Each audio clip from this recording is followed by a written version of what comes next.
بسم الله الرحمن الرحيم. الحمد لله رب العالمين، والصلاة والسلام على أشرف الأنبياء والمرسلين نبينا محمد وعلى آله وصحبه أجمعين، أما بعد. السلام علیکم ورحمۃ اللہ وبرکاتہ. محترم سامعین کرام، آج کے اس درس میں اربعین النوویہ کی 7ویں حدیث، جو ہمیں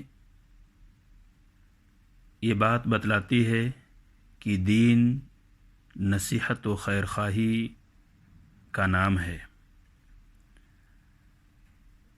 حدیث سماعت فرمائیں.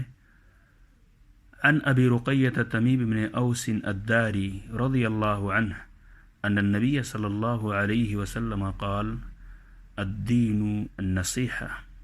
قلنا لمن یا رسول اللہ؟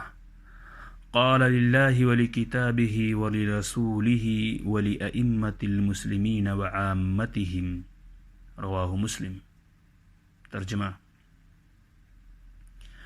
ابو رقیہ تمیم بن اوس الداری رضی اللہ عنہ بیان کرتے ہیں کہ رسول اللہ صلی اللہ علیہ وسلم نے فرمایا، دین خیر خواہی کا نام ہے. ہم نے کہا، اے اللہ کے رسول، خیر خواہی کس کے لیے؟ آپ صلی اللہ علیہ وسلم نے فرمایا، اللہ کے لیے، اس کی کتاب کے لیے، اس کے رسول کے لیے، مسلمانوں کے لیے، مسلمانوں کے حاکموں کے لیے اور مسلمانوں کے عوام کے لیے. اسے مسلم نے روایت کیا ہے. سامعین کرام، یہ بڑی عظیم حدیث ہے. اس حدیث سے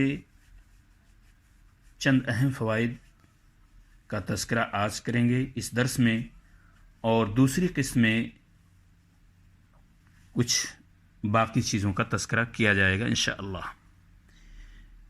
یہ ایک عظیم الشان حدیث ہے.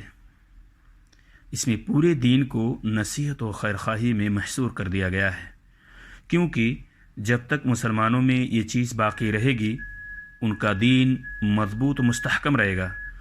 جب یہ چیز ان میں کمزور پڑ جائے گی تو وہ خود بھی زندگی کے تمام میدانوں میں زوال و انحطاط کا شکار اور ضعیف و کمزور ہوتے چلے جائیں گے. دوسری بات، اس حدیث کے اندر النصیحہ، نصیحت کسے کہتے ہیں؟ نصیحت لغت میں خلوص کے معنی میں آتا ہے. جب شہد کو موم سے الگ کر کے خالص شہد بناتے ہیں تو کہتے ہیں نصحت العسل، اور ایسے ہی رفو گری کے بھی معنی میں آتا ہے. جب چاک دامنی رفو کرتے ہیں تو کہتے ہیں نصحت الثوب. نصیحت نہایت جامع لفظ ہے. اردو میں اس کے لیے خیر خواہی کا لفظ کسی قدر مناسب ہے. سامعین کرام، اس حدیث کے اندر اللہ کے رسول صلی اللہ علیہ وسلم نے فرمایا، خیر خواہی اللہ کے لیے. تو اس کا کیا مطلب؟ اللہ کی خیر خواہی کا کیا مطلب؟ پہلی چیز اس کا مطلب، اور اس میں جو چیز شامل ہوتی ہے، وہ یہ کہ اللہ پر ایمان اور اس کی توحید کا صحیح اعتقاد رکھنا. دوسری چیز، اللہ کی شکر گزاری، اس کے حکموں کی بجا آوری، اس کے ممنوعات سے اجتناب. اللہ کے لیے خیر خواہی میں یہ چیز بھی شامل ہے کہ اللہ کی عبادت و بندگی میں اخلاص نیت اور اس کی رضا و خوشنودی کی تلاش، نیز ہر قسم کی شرک سے دوری اختیار کرنا. سامعین کرام، اللہ تبارک تعالیٰ کے لیے خیر خواہی کا مطلب یہ بھی ہے کہ ہر قسم کی عبادت خالص اللہ رب العزت کے لیے کرنا، اللہ کی طرف لوگوں کو بلانا، اور اس راہ میں آنے والی ہر مصیبت کو خندہ پیشانی سے گوارا کرنا اور اس پر صبر سے کام لینا. اللہ کے واسطے محبت کرنا اور اللہ کے واسطے نفرت کرنا. سامعین کرام، ولی کتاب ہی خیر خواہی، کتاب اللہ کی خیر خواہی کا کیا مطلب؟ اس میں کون سی چیزیں شامل ہوتی ہیں؟ اس میں پہلی چیز یہ شامل ہوتی ہے کہ اس بات پر ایمان رکھنا کہ وہ اللہ کا کلام ہے، مخلوق نہیں ہے۔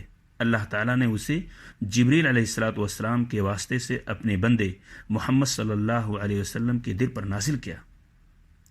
اس کے حروف و معانی سب اللہ کا کلام ہے، اس کے سارے احکام مبنی بر عدل اور ساری خبریں مبنی بر صدق ہیں۔ کتاب اللہ کی خیر خواہی میں یہ چیز بھی شامل ہے، اس کا مطلب یہ ہے کہ اس کی تلاوت، حفظ، فہم و تدبر، قرآن کا پڑھنا اور اس کا سمجھنا، اس پر عمل کا اہتمام کرنا، نیز قرآنی علوم کی نشر و اشاعت بھی کرنا۔